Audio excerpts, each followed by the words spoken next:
This is Pet Life Radio. Let's talk pets.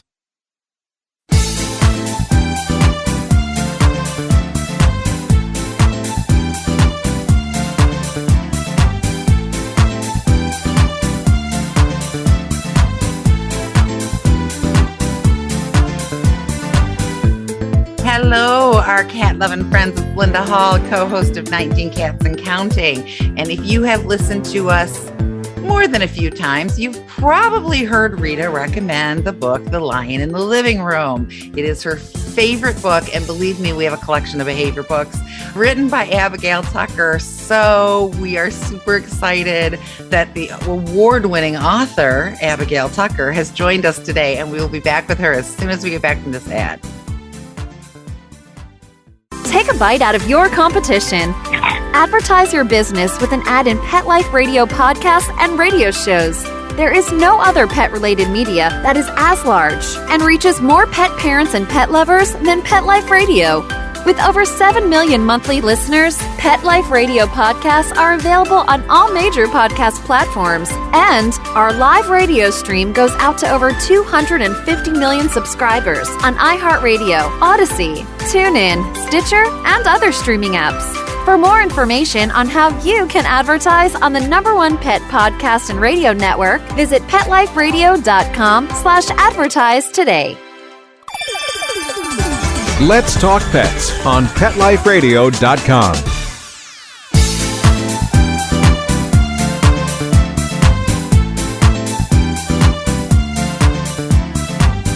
Hello, welcome back to 19 Cats and Counting. I am your co-host, Linda Hall, here with my beautiful BFF and business partner, Rita Reimers. How you doing, babe? I'm so excited. Are you excited? You don't know how much good? I love. Did I do good this time? Book. Yes. Do I get points for this? Oh, you good. get Phew. you get points. You get Oh, points. good. Phew.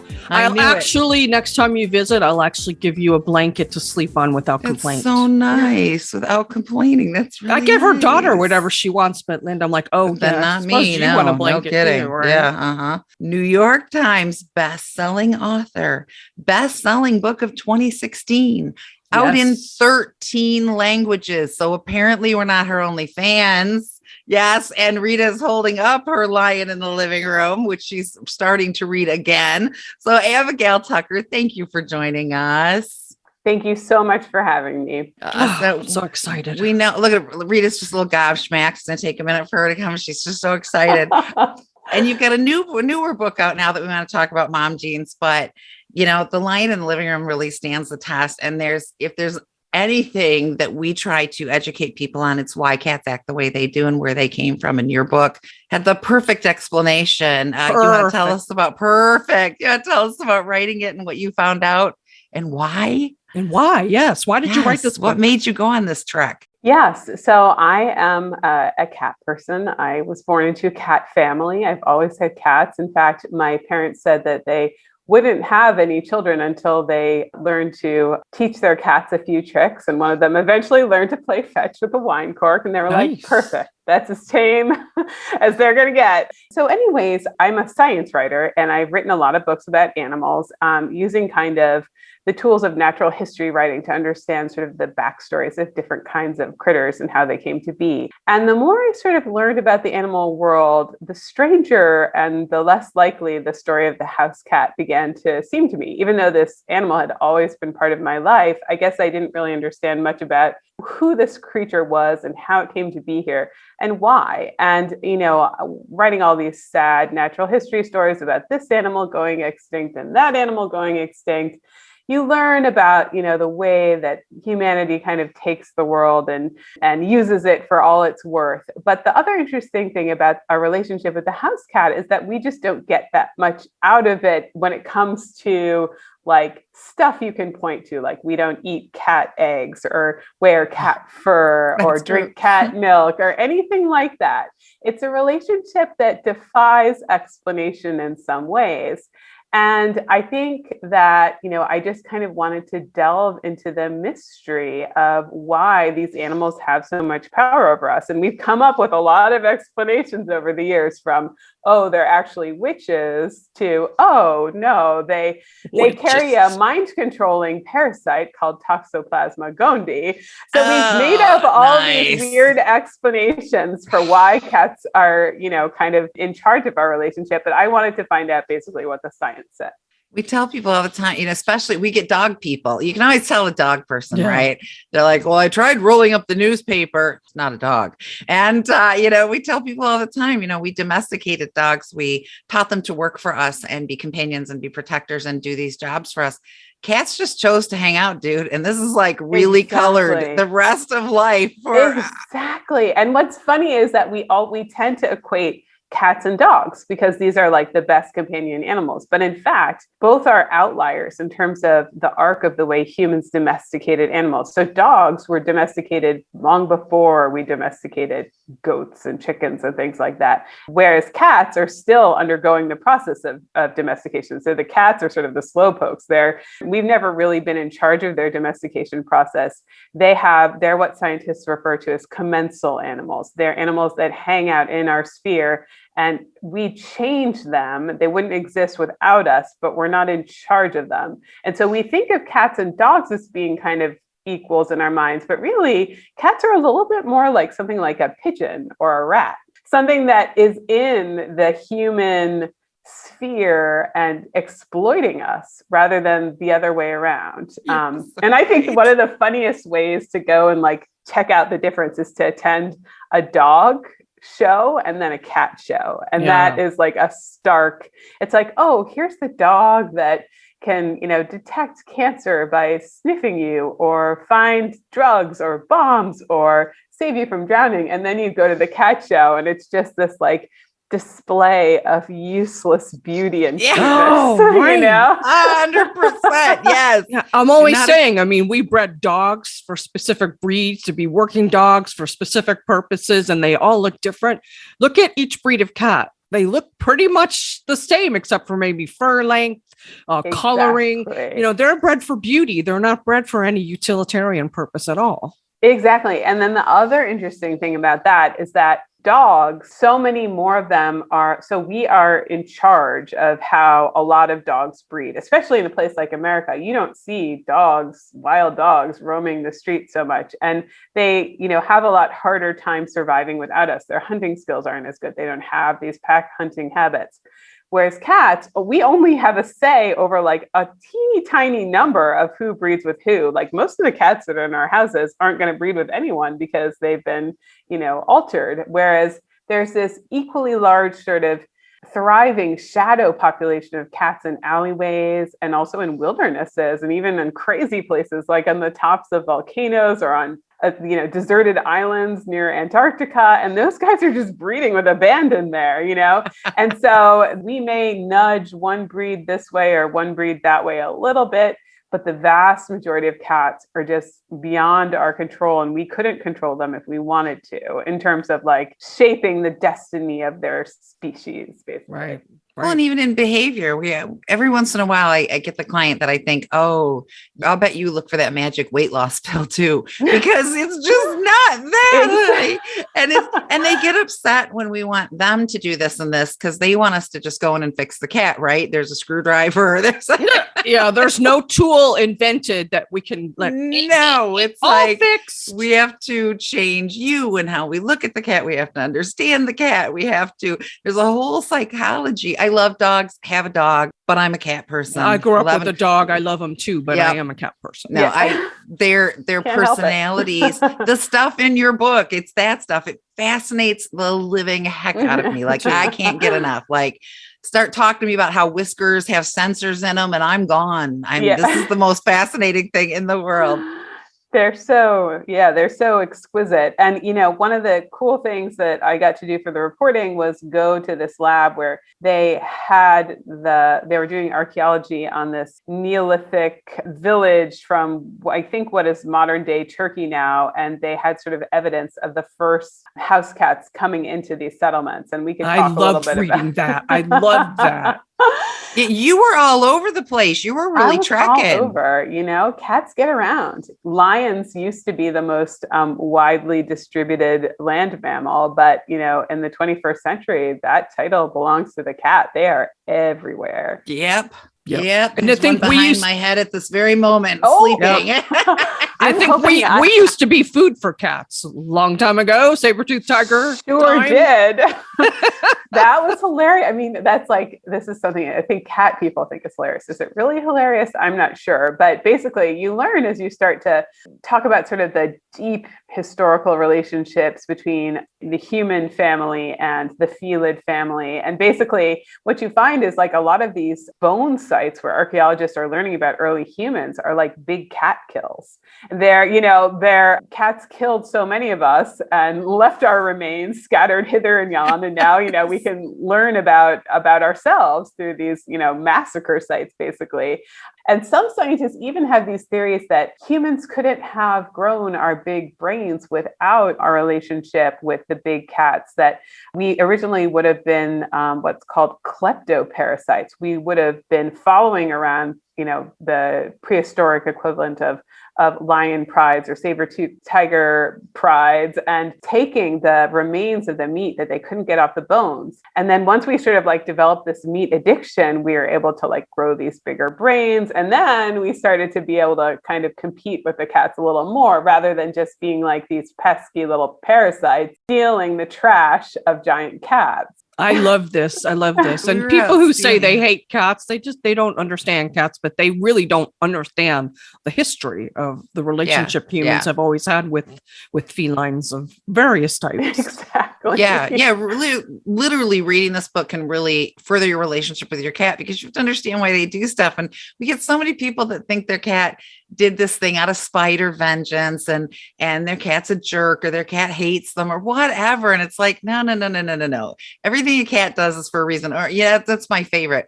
My cat peed on my shoe for no reason. No, there was a reason. No, there's a reason. There's a reason. Let's unpack this and we'll talk about it. But there's definitely a reason. There's always a reason. And it's never spite or jealousy or hate. It's all built on. It's survival. Cats are built. Yeah. Everything they do is either for their own personal survival or survival of the species as a whole. I mean, that's their whole motivation for whatever they do. Exactly. And, they can, in a way, the fact that they're in our houses at all is kind of a miracle. Like if you think about the way, the cat feline relationship has been always like, it's been the most bitter of rivalries, although there was sort of a mutual admiration too in these old cave paintings in France that they found from 30,000 years ago. The prehistoric guys were drawing these beautiful pictures of lions and they clearly admired them and they feared them. And it was just this kind of, a relationship of two deadly matched foes. And then kind of in the last 100 years or so, humans have kind of permanently gotten the upper paw or upper hand over the cat family. But with this one exception, just as we have, unfortunately begun to extinguish pretty much of every one of the other several dozen kinds of cats, from mountain lions to snow leopards, all these other beautiful felines, there is this also amid the sadness, there's this riotous success story, which is the story of the house cat, which managed to, instead of being destroyed by the spread of humanity, they managed to exploit the conditions that we created to become, maybe the most successful land animal that the world has ever seen. And so like when I look at my cat now, I think of it as kind of this amazing voyager who has traveled through space and time to kind of like end up on my couch, which is sort of in a way like, no matter, cats live in the craziest places in deep bush in Australia, in the thick forests of Madagascar. In a way, our home is the strangest place and the most unnatural place for them to be. It's a true story. Mm-hmm. And they are stressed a lot of times by, this, what we think of as being like, oh, kitty, you've got it made in this house. It's like, can be a stressful place for them. And I guess that as a pet owner was a practical thing that I learned that, you have to respect this majestic little mesopredator, as scientists would call them, and realize that it's come more than halfway to meet you in your home where you live. And I love the fact that we don't get anything from cats. I think that makes our love story sort of like the purest kind of love story. It's like, I don't want anything from you. I'm not going to use you or extract anything from you. I recognize that you're extracting stuff from me, but I just love you. I love that. We don't want you to fetch our slippers, our newspaper, or anything. We're just there to pamper you. Yeah. Exactly. We just want to hang besotted. out. But the thing is, they do give back to us. Yeah, it's just not expected. We don't expect it of them, but they do give back to us. They do. In the fact that they help us with, they help us calm, they help us with stress, they help us with our blood pressure. Yes. They really do, at the end of a hard day, help you to relax. And they also have some other healing properties with their megahertz and their purring. And Linda has experience with her daughter. Tell her about Kismet. My daughter, Kismet, the cat that's behind my head at this moment. Sorry, everybody listening to the podcast that can't actually see the orange blob behind me. But he's always been a really special cat. It's one of those cats that I didn't want. Isn't that how that always happens? He was FIV positive. Nobody wanted him. Finally, I said, fine, I'll take him. He was in the Carolinas. I'm in Ohio. We got him here. He's just awesome. But my oldest daughter has a seizure disorder, and it just comes on randomly. For a while, it was happening more often. We tried all the medications. She went to neurologist, cardiologist. She had all the little leads on her scalp looking like an alien and had to sleep on that thing for a couple of days. She did the whole gambit. They could not find anything to stop it. So one day she was over here and she sat down and she said, Mom, it's coming. Crap, I'm in trouble. Oh my gosh, what am I going to do? Because she starts getting really hot. Kismet came out of nowhere, jumped on her, laid on her, and was like putting his paws on her face and purring so loudly you could hear him in the next room. And he stopped her seizure. Nothing has ever, when it starts, it's going to finish. Nothing has ever stopped it before. And it's more than once. So we're like, it's happened more than once. So we're like, anytime. That's amazing. Yeah. And I mean, of course, like when I say they don't give anything back to us, I mean that, in terms of like, if you were to make a spreadsheet of like, the goods and services provided to us by cats, like maybe, it's not a long list, but the things that they do provide, like my kids, we have gotten a new kitten recently, and I wish that she would wander this way so I could show you guys. She is just the cutest. And I'm kind of in that giddy phase of like, baby. I just can't stop giggling. Like, it's just like, we are having such a good time, and you really can't put a price on that.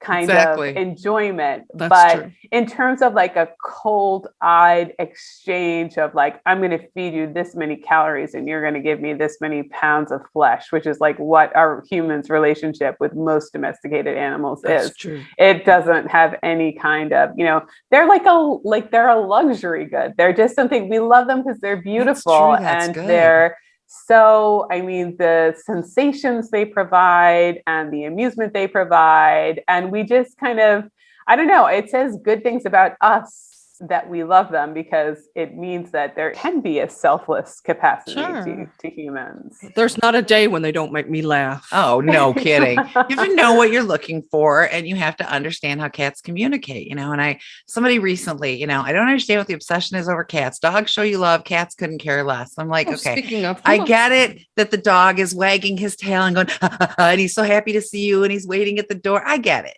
It's so obvious, right? Too obvious. Come on, dog. You don't have to try that hard. I like it more subtle. It doesn't mean that cats don't show them. It just means it's more subtle and we don't see it as much. Exactly. You got Dexter behind you? Yes. I can always tell when Rita gets distracted. She got a live one down there. This is my beautiful black kitty. Dexter. Say hi, Dexter. Wow, it's just like a black panther. Doesn't he? Yes. Although I learned in my reportage that there is no such thing as a black panther. There's only black leopards and black jaguars. It's spotted cats that have a black phase. A panther is a word for a mountain lion, which doesn't have a black phase. So I was fascinated. I did not know that either. That's interesting. So that was I would have said the same thing. Yeah. That, going to the zoo, it's like, oh, well, I see a big black cat. That's a black panther. But it could be one of two different kinds of animals. Anyways, that's just aside. That's for the cat, pretty cool. Aside Actually, for that's the cat pretty cool. We freaks like out there. learning stuff. Actually, we like learning stuff. In the light, he looks more chocolate than black. Yeah. He is gorgeous. Isn't he beautiful? He appeared on her deck. just That's gonna the say. name Dexter. She had lost another cat and she said, "So help me, I am not taking in another cat unless it appears at my door." Ding, ding, ding. You, Dexter. And God laughed and sent Dexter to her door. Oh, we have to take a break. But this is a great place to segue because, Abigail, you have a new book, and I think dovetails very well into what we talk about as far as cat behavior as well. So let's take a break, and we'll get back and talk more about cats and Abigail's new book. We'll be right back. Molly, here's your dinner. Zeus, that's not your food. Don't let that happen to your precious cat. Elevate your cat's eating experience with the Cat Tree Tray. The Cat Tree Tray keeps your cat's food off the floor and conveniently located on the cat tree. It's the perfect way to eat. It's a beautiful wrought iron tray that easily attaches to your cat tree and keeps dogs and other critters out of your cat's dish. A must for multi-pet households. There's a 6-inch tray for large bowls and a 4-inch tray for smaller bowls. Purchase your Cat Tree Tray today. Go right now to cattreetray.com. That's cattreetray.com. CATTREETRAY.com. Let's talk pets Let's talk pets on Pet Life Radio. Pet Life Radio. PetLifeRadio.com.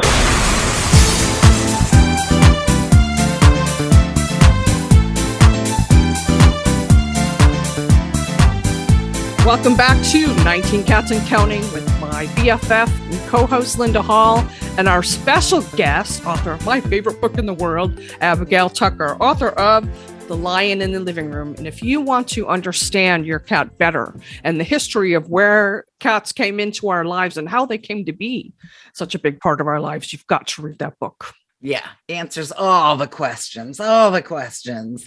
So there was something that you said, and I don't remember what it was, and I wanted to follow up on it. It'll come to you. Yeah, it'll come to me. So, yeah. I wanted to say that I love that anecdote about Dexter because that's how cats have always done things. People usually have to go to the pound to look for a dog, but cats have been showing up at our door for 10,000 years. They were the ones who invited themselves in, and they're still happening.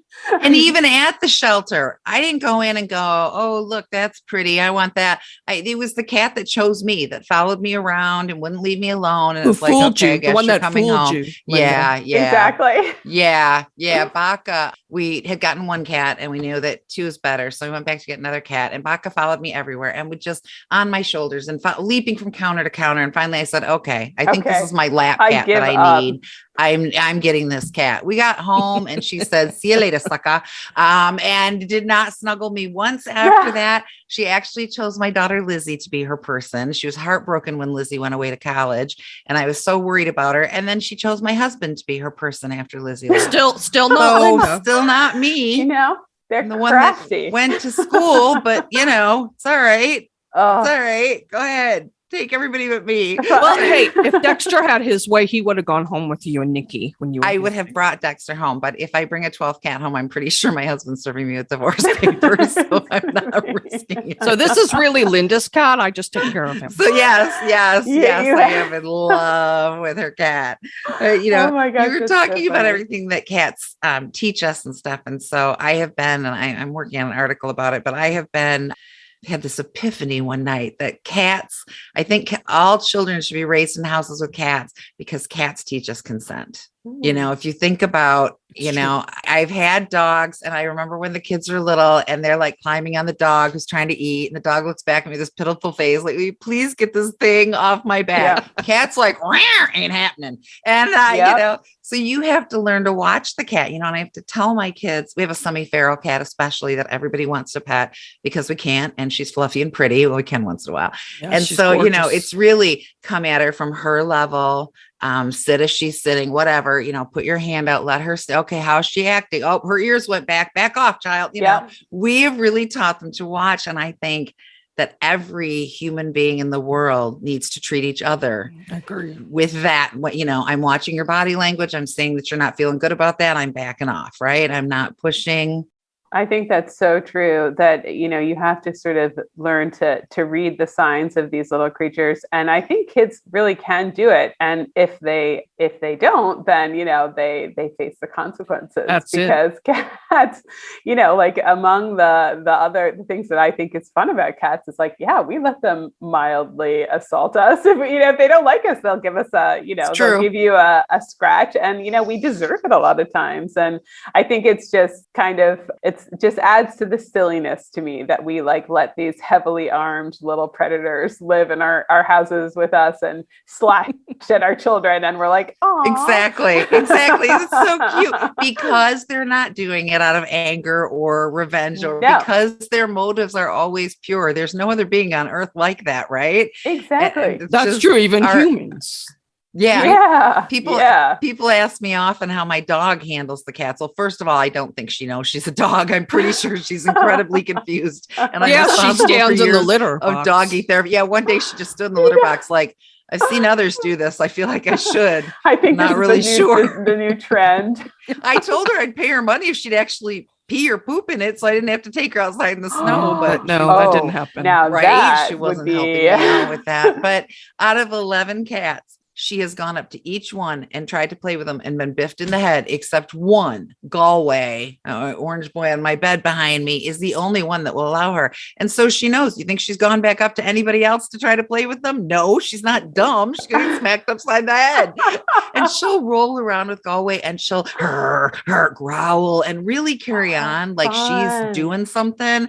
And I keep looking at her thinking that cat could make a mess out of you with one swipe. You don't know. Now, Sadie is a Chihuahua, so Galway's bigger than her. Yes, yes. But yeah, but again, it's all about the cats. Sadie went up to 11 cats and said, will you play with me? No, okay, that's fine. Oh, I got one out of 11. Okay, please don't. So Linda, let's pivot the conversation a little bit. One thing that Linda and I, when we do behavior sessions, we often compare cats' behavior with the behavior of children. And Abigail, you've segued and you have written a book about children.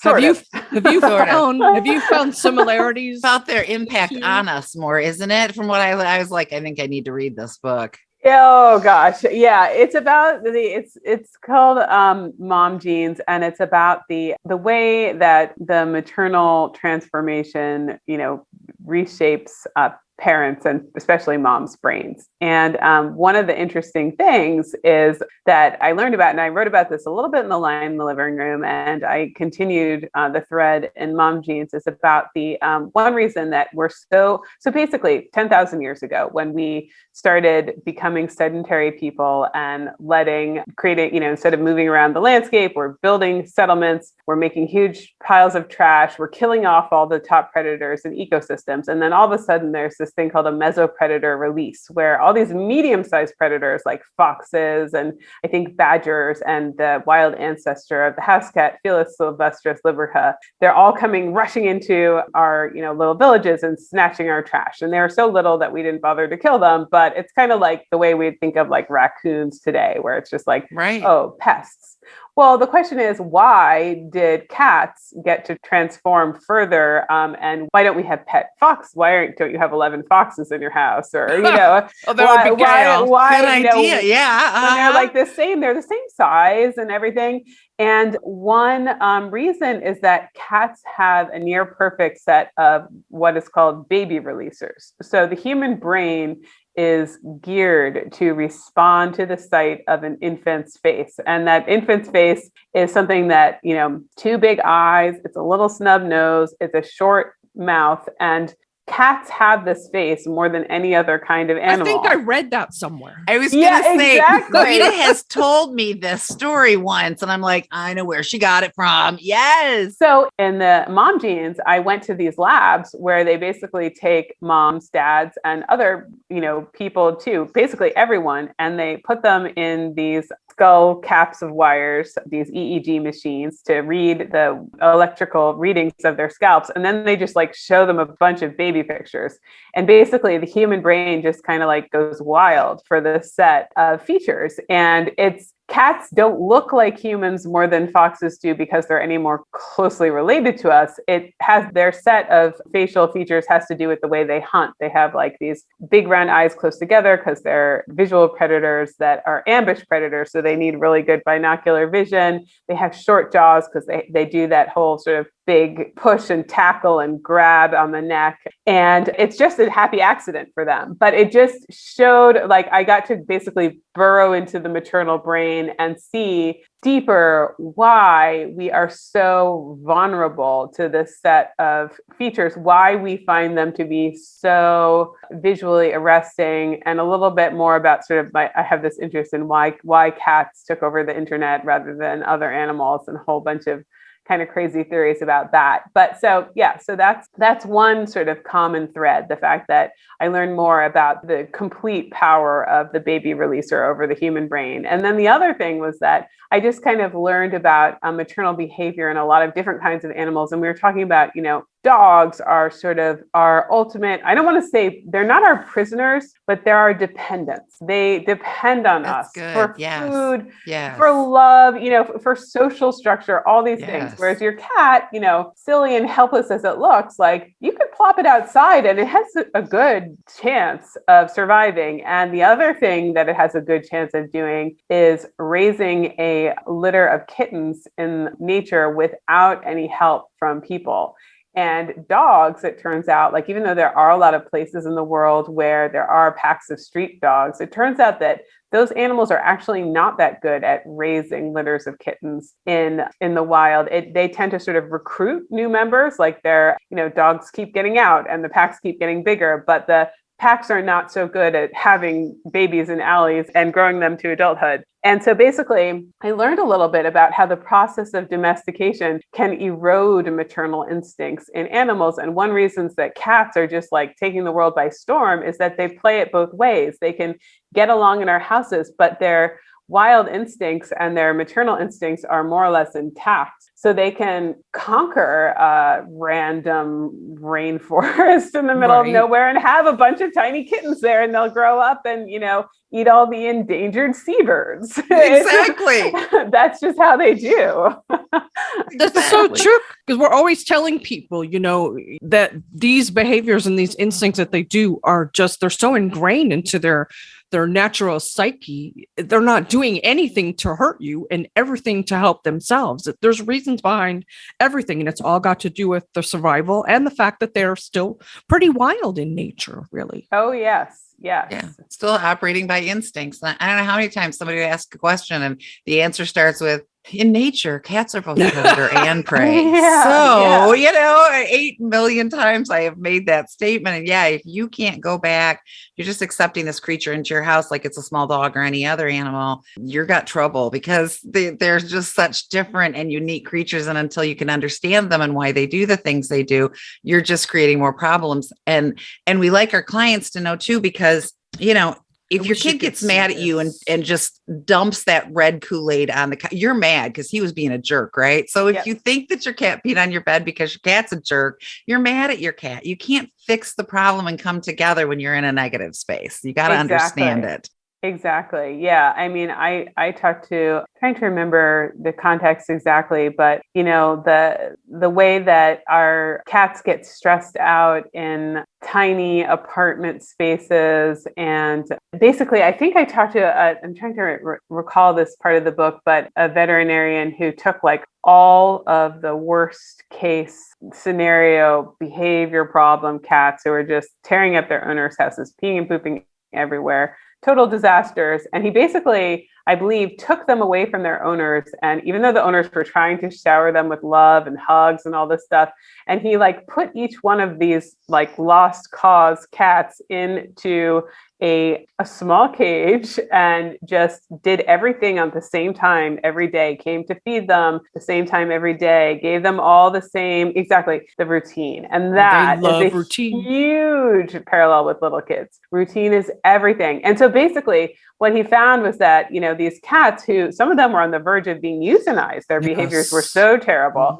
He found it was like, you know, the awakening or something. He found just by changing the environment that the animals were in and giving them a sense of order, that they metamorphosized overnight into almost like different creatures. And it's funny because it's almost like the people who had these cats were like the most likely to kind of, they love them so much that they almost messed up. You know, it's like if your cat is under the couch, then it might not always be the best thing to drag the cat out. It's like the worst thing to drag the cat out. Yes. Yeah. And predator, I'm going to be eaten. Yes. Right? Exactly. I tell people, if you were, you know, you're in the middle of the night, you hear a noise, a bad guy has broken in, you go and hide in your closet and dial 911. How excited are you going to be when the door opens and a hand comes through? Oh my gosh. That's what you're doing to your cat when it's under the bed. I went to hide. You can't come after me. I mean, leave me alone. Some of these stories were so, I mean, they're both sad and funny. Like this one man who had a beautiful apartment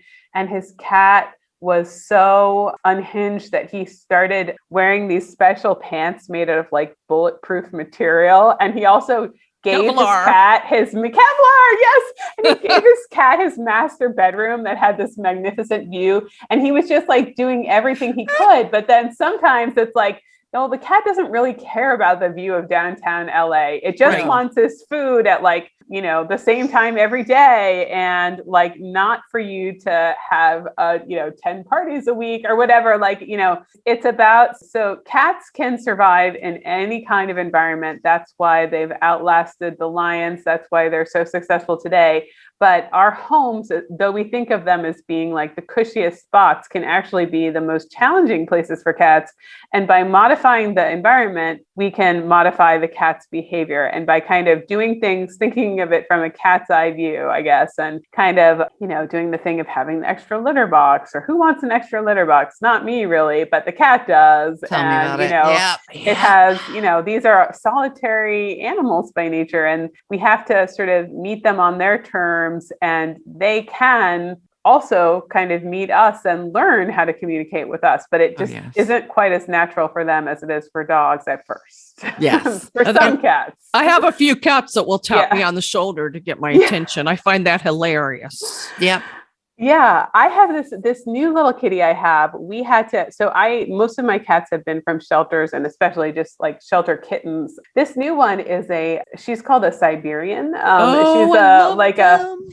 She's so cute. Of course, she will not come out now if I want her, but she is beautiful. She's lovely, but we had to get her because we have a super allergic family member who's, and so we needed to show, you know, that we cared very much. And we got this not free cat, which is like sort of 100 years ago, people could not believe that anyone would ever pay money for a cat. We actually paid money for a cat. I get it. And it was the right thing to do. But the interesting thing is that she is different than the other cats I have. And I'm not sure that if it's because, you know, there's two things it could be. Well, three things. It could just be her.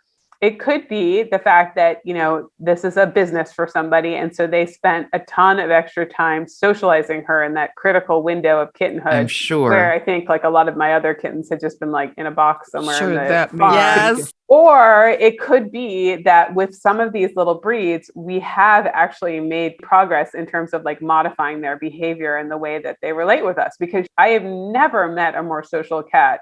And it sort of floored me because a lot of my cats have been, you know. Well, if you think about how a breed's created, though, you know, inbreeding. So those same genes, you know, they're just the friendly genes. Mm-hmm. You know, they're just, it's just a little bit shocking. I've met a lot of cats, and, you know, it's probably a combination of breeding for social behaviors, which can happen within, you know, the famous Russian fox farm experiment. You know, they bred these think they were silver foxes. Instead of breeding them for nice fur or whatever they were breeding them before, they started breeding them for temperament. And within only a few generations, the foxes had become much more dog-like. And they also started to change in terms of the way that they looked. They started like developing these floppy ears a little bit. I was going to say the ears, because that is a good. I've told you that. Yeah, you have told me that. Yes. The You were like, domestication syndrome. is it in that book? I remember when you read that and you were like, look at dogs, look at cats, look, this is right. Yeah, she was very excited about that. Yeah. You still have the ears. Yes, exactly. There's so much in that book. And yeah, I do relate with the mom genes. I tell Rita all the time, because she'll say, I don't have kids. And I'll say, oh, you've had kids. You just haven't had human kids. Well, I find it interesting that cat owners tend to call themselves cat parents and dog owners are dog owners, right? Yeah. And I think that's because they look so much like babies. And even a kitten crying sounds like a baby. Very much. Yes. Yes. More than other, I think their meows have sort of changed to sound more childlike over time, which is interesting. And also like just the weight of a cat. Like I always hold my cats like in a cradle, or not always, but you know, if they like it, I'll hold them like that to tote them around the house. And it's the same weight. Like it's like an 8 or 10 pound cat. Yeah. It's like, oh, a newborn. And they're so soft. Like they snuggle in close and you can feel their breath. And I don't think Dexter fits the 8 to 10 pound category. No, he's a little above that. He's a pretty big boy. A burly guy.